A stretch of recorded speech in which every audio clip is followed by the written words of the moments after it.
नमस्कार मित्रों, मैं नीरज सक्सेना, फिजिक्स फैकल्टी। पिछले लेक्चर में हम आरएलसी सर्किट पढ़ रहे थे, कंटिन्यू है ना। आरएलसी सर्किट मैं आपको बता दिया था कि उसी में से आप पेयर यानी आरएल सर्किट निकाल सकते हैं, उसी में से आरसी सर्किट निकाल सकते हैं, एलसी निकाल सकते हैं, इंडिविजुअल यानी केवल आर निकाल सकते हैं, केवल एल निकाल सकते हैं, केवल सी निकाल सकते हैं, है ना। आरएलसी परिपथ के ग्राफ अपने बाकी थे, है ना। तो ग्राफ बनाने के लिए पहले मैं आपको प्रतिबाधा, कलांतर व धारा लिख देता हूं, है ना साहब। तो सब आरएलसी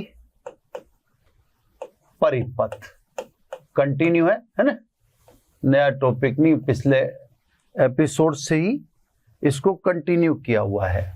आरएलसी परिपथ की प्रतिबाधा Z is equal to R square XL minus XC का होल स्क्वायर, यानी आर स्क्वायर प्लस एक्सएल मतलब ओमेगा एल, एक्ससी यानी 1/ओमेगा सी का स्क्वायर। ये तो है प्रतिबाधा, इसको ऐसे डिनोट कर दें।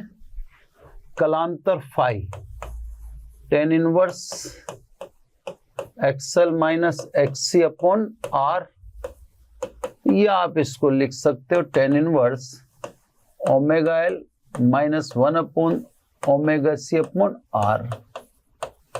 अब अपन ने जो कंसीडरेशन किया था उस कंसीडरेशन में VOL ग्रेटर देन VOC था, है ना।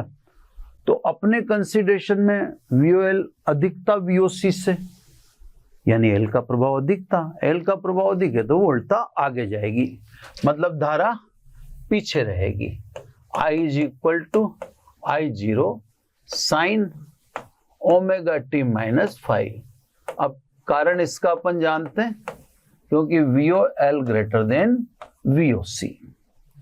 अब अपने को तीनों ग्राफ बनाने, एक तो ज्यावक्रीय है ना। तो पहला ग्राफ तो अपन बना दें ज्यावक्रीय, है ना। ज्यावक्रीय ग्राफ में अंत तक यानी अंतिम सर्किट होने के बावजूद बता रहा हूं कि हमने वोल्टता फिक्स कर रखी है, ठीक है साहब। ये सब T/4 समान अंतर को दे रहे हैं नाम अपन, ये 3T/4 और ये T। वोल्टता का शिखर ऊंचा दर्शाना है, होता है इसलिए दर्शाना है ना, जबरदस्ती नहीं होती। उसको बाउंड कर दो थोड़ा सा आप यूं, ये बाउंड कर दिया अपन ने, है ना। धारा का शिखर नीचे है तो ये धारा का शिखर नीचे है, प्लस माइनस दोनों तरफ लेनी है अपने को, plus I0 and minus I0।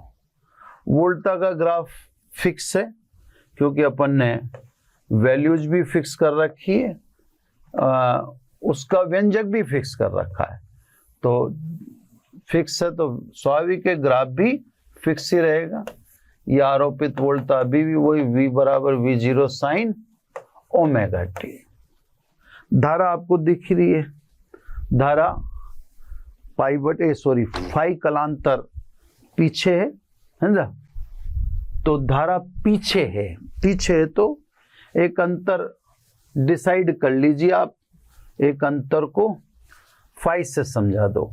ये एक अंतर है, अब वो अंतर टॉप में भी चलेगा, वो अंतर थोरोली चलेगा। ये देखो अंत तक, जैसे एक अंतर ले लिया अपन ने, इस अंतर को कह दिया अपन ने फाई, तो वो अंतर आपको सब जगह देखने को मिलेगा, टॉप में भी मिलेगा। देखो आप, ये देखो टॉप में भी धारा का टॉप और वोल्टता के टॉप में फाई का अंतर आ रहा है ना।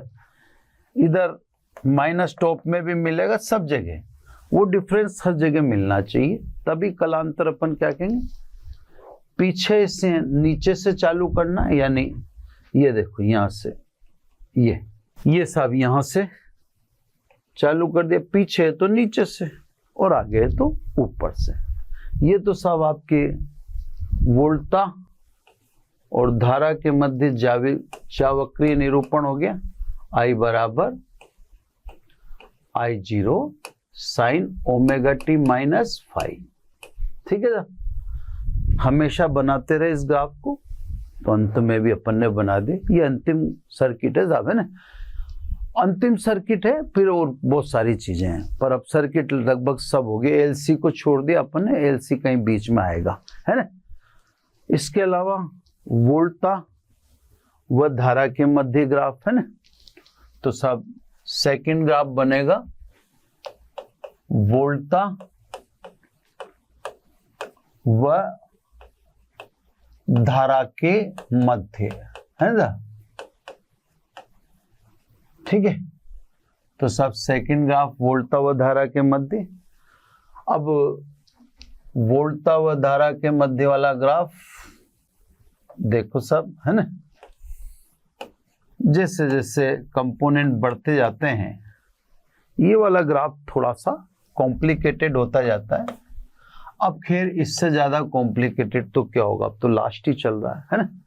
सबसे पहले हम धारा को डिसाइड करते हैं, ये हमने धारा ने को डिसाइड कर लेना होता है ना, क्योंकि आरएलसी सर्किट है। अब वन बाय वन एक एक पे अपन कंसीडरेशन करते हैं। सबसे पहले आर, अब प्रतिरोध में जो वोल्टा है, प्रतिरोध में वोल्टा धारा के साथ समान कला में होती है।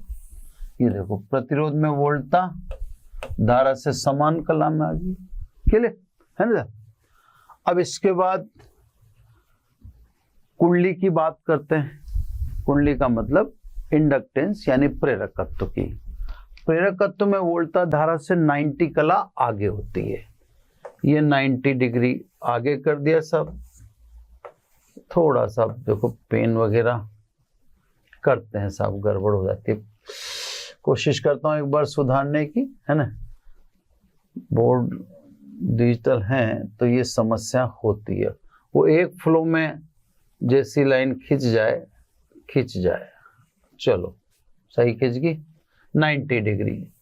ये सब कुंडली में वोल्टा VOL धारा से 90 कला आगे।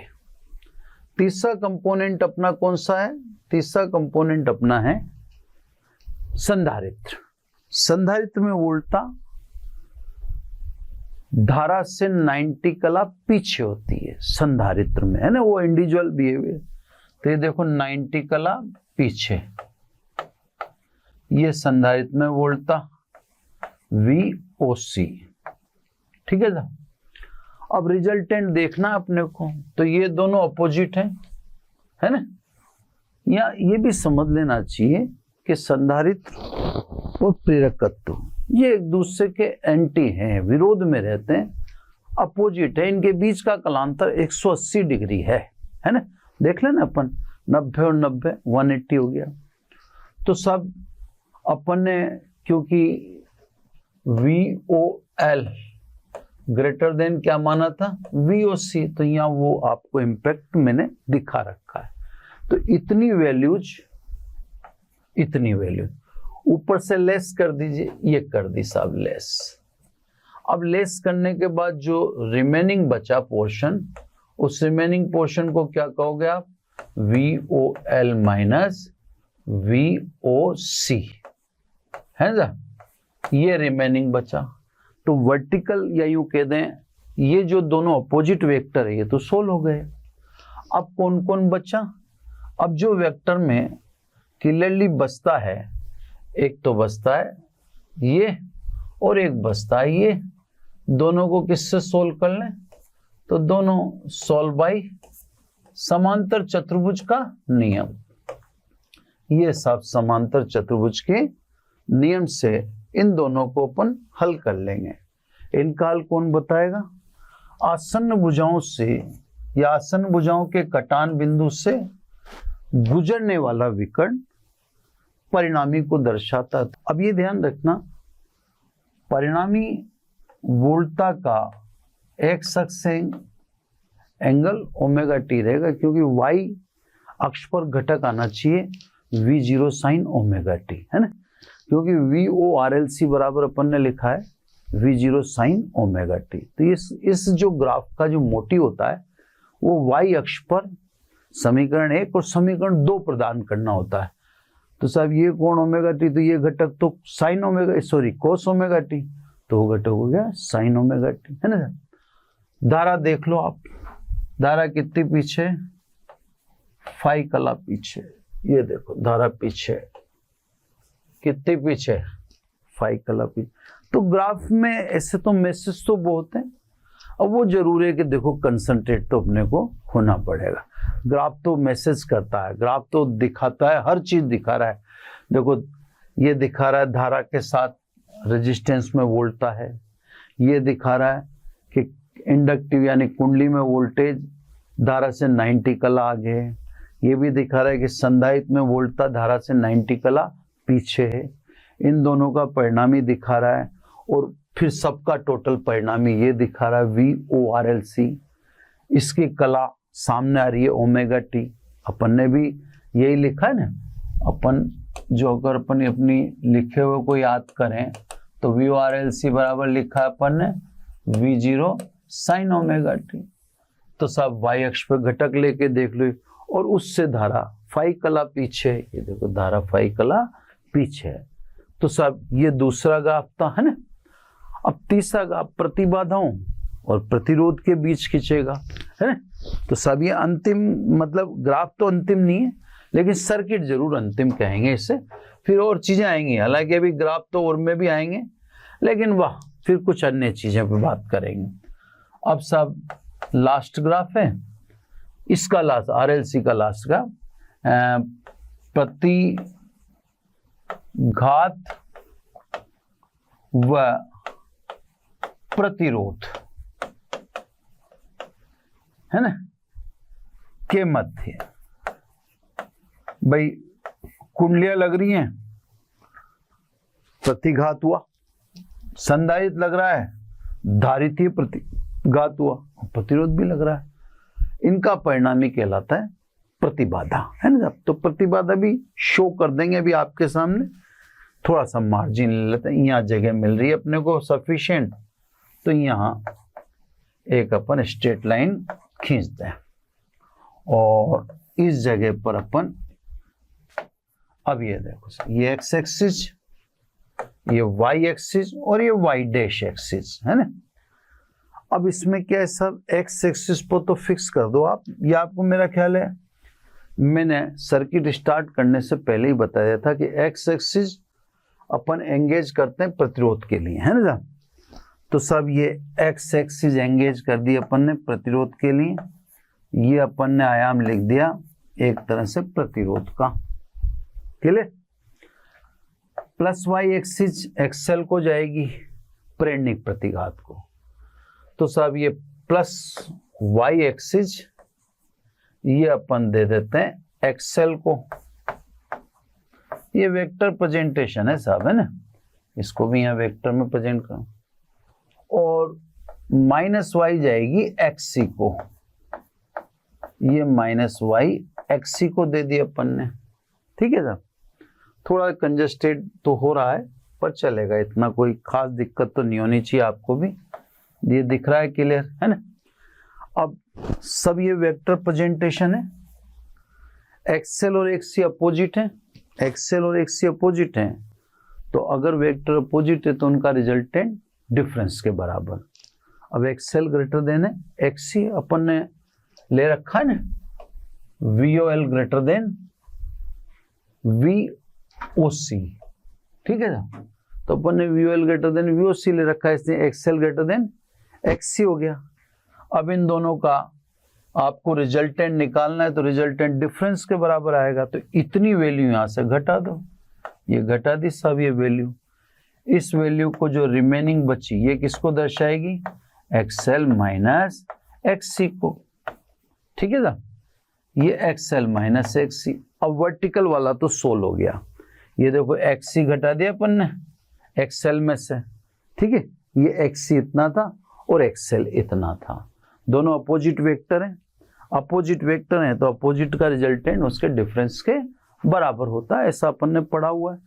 तो सब ये एक्सी ये एक्सएल, तो ये इतना पोर्शन मैंने घटा दिया, तो ये क्या रह गया एक्सएल माइनस एक्सी। इधर एक वेक्टर है आर, यानी एक वेक्टर एक्सएल माइनस एक्सी, दूसरा वेक्टर आर, इनका रिजल्टेंट आप समांतर चतुर्भुज के नियम से निकाल दो। तो सब ये समांतर चतुर्भुज बना दिया है ना।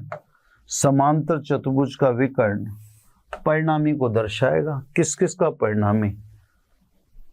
पहली बात तो प्रतिरोध व प्रतिघात का परिणामी z होता है, और दोनों परपेंडिकुलर हैं। कौन कौन परपेंडिकुलर है? r और XL minus XC.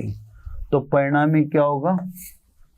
Are square XL minus XC के वर्ग के स्क्वायर के योग के वर्गमूल के बराबर, यह आ गया सब। और ये कलांतर फाई, ये सब चीजें इसमें दर्शा दी। आप चाहो तो ये कलांतर यहां से निकल जाएगा, ये देख लो आप, मैं निकाल के दिखाता हूं, है ना। देखो आप ग्राफ में देखो, टेन फाई बराबर लंब का मतलब एक्सएल माइनस एक्सी बटा आधार का मतलब आर, यानी फाई बराबर tan inverse XL minus XC upon R. ये देख लो साहब, tan inverse XL minus XC upon R. तो साहब आरएलसी सर्किट जो अपन लास्ट लेक्चर में ग्राफ नहीं बनाया था, बाकी तो खैर अपन ने सब बना ही लिया था, है ना। तो जो अपन ने ग्राफ वगैरह नहीं बनाया था वो अपन ने कंप्लीट कर लिया है ना। और सारे ग्राफ आपको डिटेल में समझें। हालांकि ठीक है, ये आरएलसी सर्किट को इतना महत्व एग्जाम के पॉइंट ऑफ व्यू से मत मानना। एग्जाम में आना इसका मुश्किल रहता है। एग्जाम में आएगा तो मैंने बता दिया, इंडिविजुअल जैसे केवल एल का लगता है, वो थोड़ा सा डिजर्व करता है ना। तो मुझे केवल एल का दिखता है कि केवल एल वाला पॉसिबल है ना।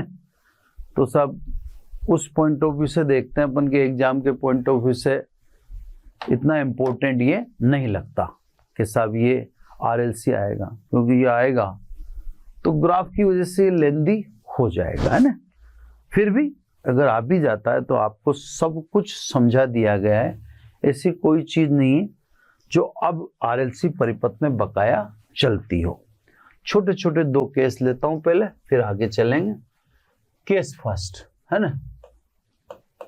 केस फर्स्ट है, यदि VOL ग्रेटर देन VOC, यानी XL ग्रेटर देन XC, ठीक है ना। अगर ऐसा होता है, देख लो साहब, XL ग्रेटर देन XC होता है तो ठीक है, प्रतिबाधा तो बढ़ेगी से, क्योंकि XL बड़ा XC से, तो होल स्क्वायर है और आर स्क्वायर में जुड़ना है उससे, तो भी Z बढ़ रहा है, ऐसा कोई फर्क नहीं पड़ रहा है ना। लेकिन ये है कि आपने L को प्रभावशाली बना दिया, L को प्रभावशाली बना दिया, तो इस स्थिति में आरएलसी जो परिपथ है, आरएलसी सर्किट, ये लगभग आरएल सर्किट की तरह बिहेव करेगा, है ना। इसका बिहेव आरएल सर्किट की तरफ बढ़ जाएगा, क्योंकि एल प्रभावशाली हो चुका। इसी प्रकार केस सेकंड, है ना, यदि उल्टा कर दें, XC ग्रेटर देन XL, यानी अगर अपन कहें VOC ग्रेटर देन VOL, है ना। अब अपन ऐसा करेंगे तो सब Z तो अभी भी बढ़ेगा, क्योंकि उससे Z को कोई प्रभाव नहीं पड़ रहा।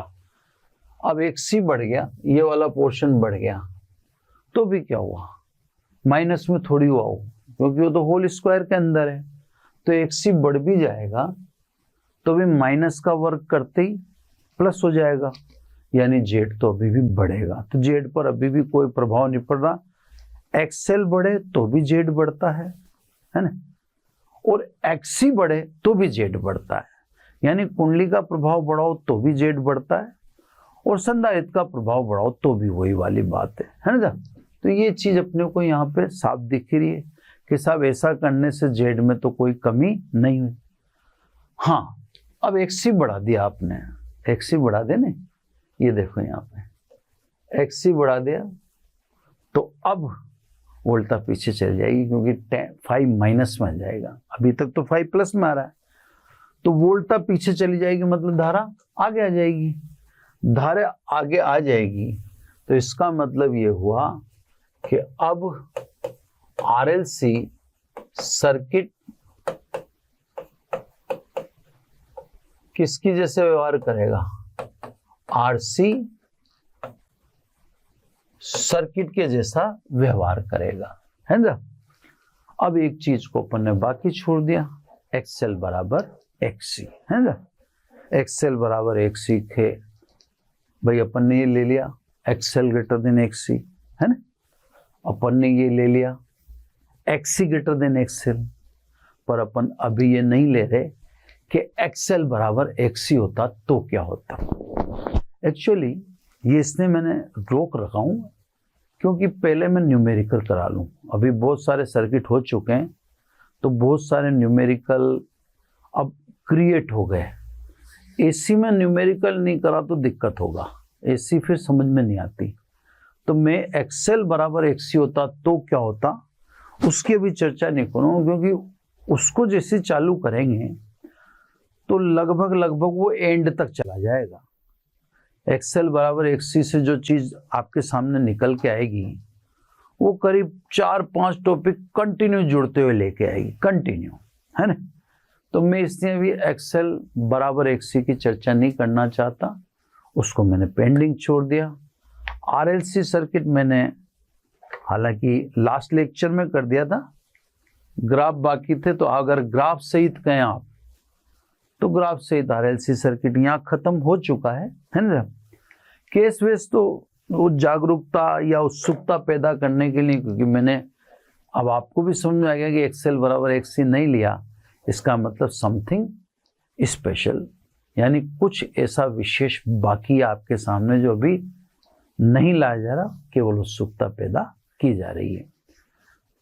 तो सब एक्सएल बराबर एक्सी को रोकता हूं और पहले मैं आपको छोटे छोटे न्यूमेरिकल से प्रत्यावर्ती धारा समझाने का प्रयास करता हूं ना साहब।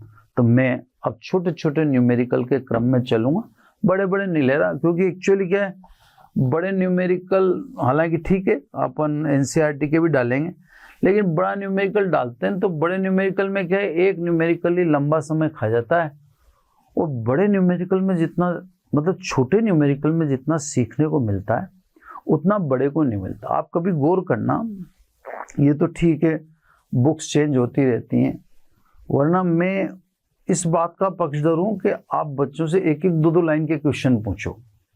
एक्चुअली एक एक दो दो लाइन के क्वेश्चन छोटी छोटी बातों को खोदते हैं, बेसिक का निखार आता है ना।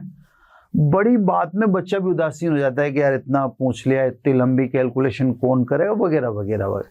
तो बड़ा जो लंबा अगर कुछ टास्क आता है ना बच्चे के सामने, तो वो भी पहले से ही उदासीनता दर्शा देता है कि अरे लंबा चौड़ा, या फिर वो बड़ा टास्क एक फिक्स पैटर्न पर है, उससे कुछ ज्यादा सीख नहीं पाते।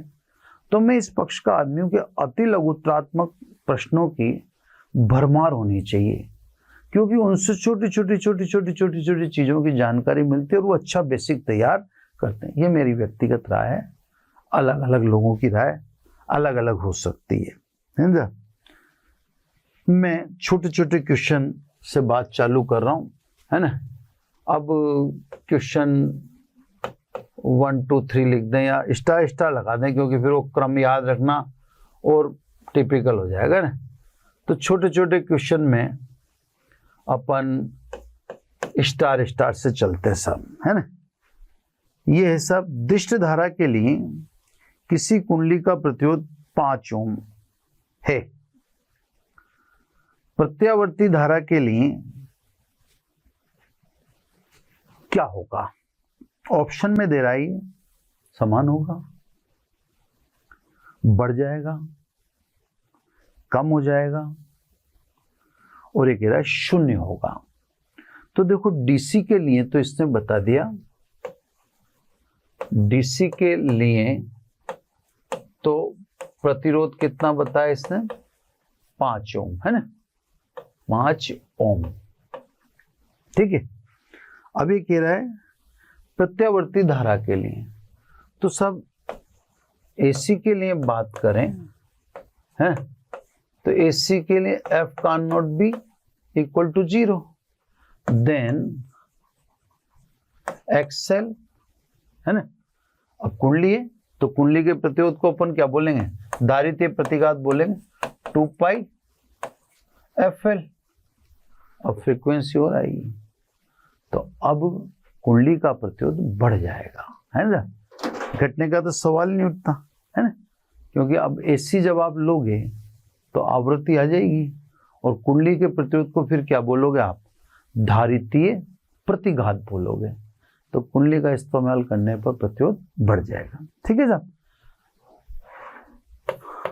अगली बात, है ना, अगली बात में कहता है यदि तत्कालीन धारा का मान I बराबर 4 कोस ओमेगा टी प्लस 5 एम्पियर है तो वर्ग माध्य मूलमान बताओ, है ना। धारा कह रहा है ये I बराबर 4 कोस ओमेगा टी प्लस 5 है।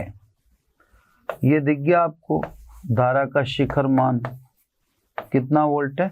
4 वोल्ट। सॉरी, धारा का शिखर, है ना, वोल्टा का शिखर का लिख दिया मैं भी यार, 1 मिनट, है ना, प्रेम से समझाऊं मैं भी आराम से। I बराबर I0 कोस ओमेगा टी या I बराबर I0 साइन ओमेगा टी। स्वाभाविक ही I0 के स्थान पर 4 लिख रहा है, तो ये किसका शिखर मान हुआ? धारा का, है ना। तो सब धारा का शिखर मान 4 एम्पियर। ठीक है। अब प्रश्न देखते हैं, तो कह रहा है धारा का वर्ग माध्य मूलमान बताओ, तो सब I RMS I0 upon √2। Formula लिख दूं पहले? हाँ, फॉर्मूला याद करवाने ना, तो फॉर्मूला लिख देता हूं। अपना छोटे छोटे क्वेश्चन लेके इसमें बैठे अपन ताकि फॉर्मूले याद है।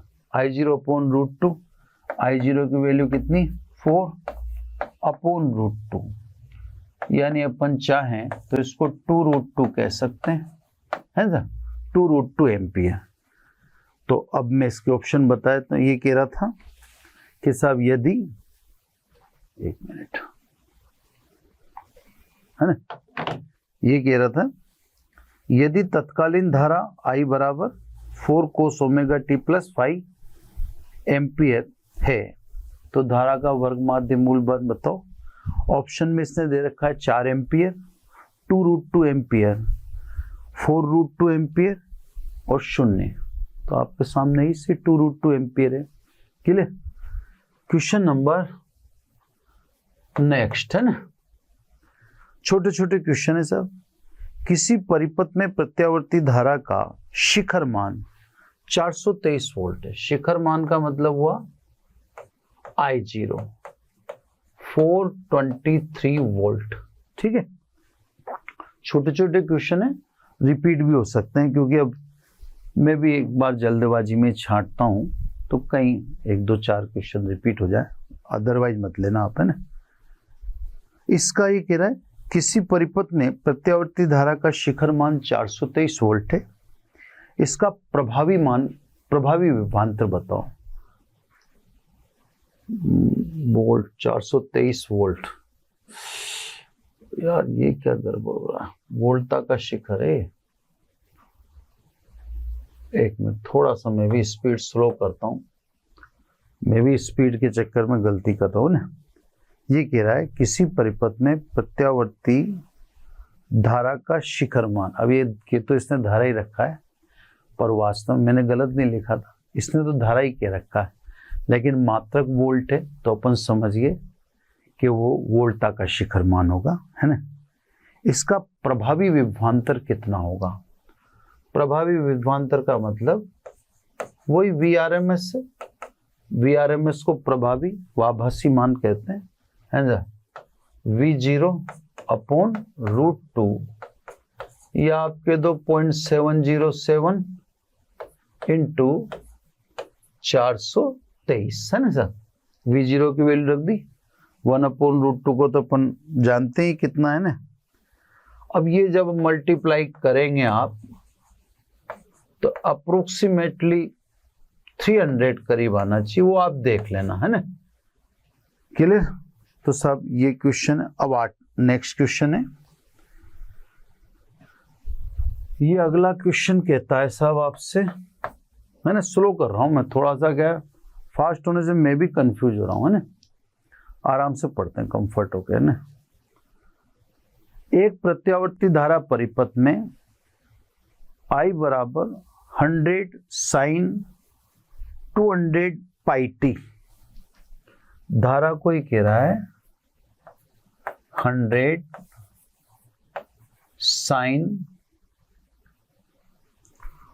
200 पाई टी, ये धारा दिखा रखी है इसने, है ना।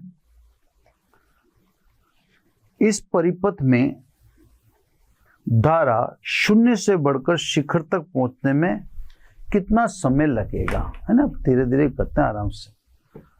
अब देखो सर, आप इसका सीधा सीधा किससे कंपैरिजन कर लिया करो, I0 sin ओमेगा टी से, है ना। अभी जैसे कंपैरिजन करोगे तो धारा का शिखर मान कितना आया, 100 एम्पियर। आवृत्ति ओमेगा, ओमेगा कितनी है साहब, 200 पाई, है ना। अगर आप फ्रीक्वेंसी निकालें तो ओमेगा की जगह लिख दें 2 पाई एफ, ये ओमेगा की जगह लिख दें, इज इक्वल टू 200 पाई। ठीक है, ये पाई से तो पाई कट गया, ठीक है। तो आवृत्ति 200/2 यानी कितने हर्ट्ज होगी, 100 हर्ट्ज। अब इसका सवाल क्या है, सवाल पढ़ते हैं अपन। ये कहता है कि धारा को शून्य से शिखर मान तक पहुंचने में कितना समय लगेगा। अब देखो क्या पूछना चाहता है, ये मैं आपको समझाता हूं। ये शून्य, ये T/4, ये T/2, ये 3T/4 और ये T। अब आप इसकी बात को समझो आराम से। धारा को शून्य से शिखर, तो ये शून्य और ये शिखर, शून्य से शिखर पे पहुंचने में कितना समय लगता है, तो नीचे ले रखा है कितना समय लगता है, T/4 दिखा रखा है, इतना समय लगता है ना। अब क्योंकि T किसे कहते हैं, तो आवृत्ति के व्युत्क्रम को T कहते हैं, तो T की वैल्यू रख दो कैपिटल, इसलिए स्मॉल t बराबर 1/4f। T1 f की वैल्यू 100 इंटू 4 तो कितना हो गया, 400। अब बता दो सब पॉइंट, ठीक है, 0 0 1000 हो गया ऊपर, है ना। 1000 होते ही ये 25 आ जाएगा। तो सब इसके ऑप्शन इसने दे रखे थे, इसने तो खैर बहुत सिंपल दे रखा था। इसने दे रखा था 1/100 सेकंड, 1/200 सेकंड, 1/300 सेकंड और 1/400 सेकंड। तो स्वाभाविक आंसर साफ दिख ही गया, 1/400 सेकंड आंसर होना चाहिए, है ना, जो अपने है इसी। क्लियर? तो सब इसी स्पीड में एक्चुअली क्या था, ज्यादा क्वेश्चन है ना, तो ज्यादा क्वेश्चन देख के मैं थोड़ा स्पीड ले रहा था। लेकिन देखो क्वेश्चन कम ही करें अपन, लेकिन क्वेश्चन अपने को समझ में आना चाहिए ना। इससे अपन भले कम कर लेंगे लेकिन अब करते स्लो ही है। मैं भी इसी मानसिकता में हूं कि अपन स्लो ही करें ना।